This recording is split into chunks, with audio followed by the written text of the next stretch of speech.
আমার স্বাস্থ্য দেখলে সবাই মনে করে আমি এটা খাই, সারাদিন এটাই খাই। আসলে আমি এইটা খাই। যেটা খাই এটা হচ্ছে আমি অল্প একটু ঘিতে এই সবজি, মাংস এগুলি ভাজা করে তারপরে হচ্ছে গিয়ে আম এটা সতে করে নেই আরকি। সতে করে নিয়ে তারপরে খাই।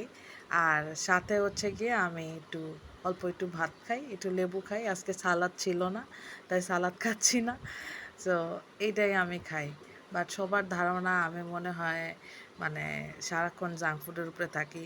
একটা টাইমে ছিলাম, অনেক বেশি জাঙ্ক ফুড খাইছি। প্রচুর পরিমাণে ফাস্ট ফুড খাওয়া হইছে। এখনও মাঝে মধ্যে সুযোগ পাইলে খাই।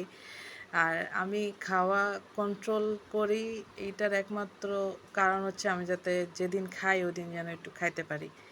আর এই হচ্ছে আমার ভাত। আমি ১০০ গ্রাম ভাতই খাই দুপুরবেলা। আজকে থেকে রাতে ভাতও খাইতে পারবো না। রাতে ভাত বাদ দিব।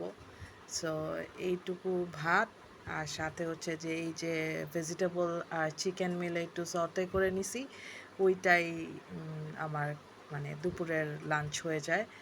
আর সবার ধারণা হচ্ছে যে আমি ওগুলি খাই যেটা আমি প্রথমে দেখাইছি।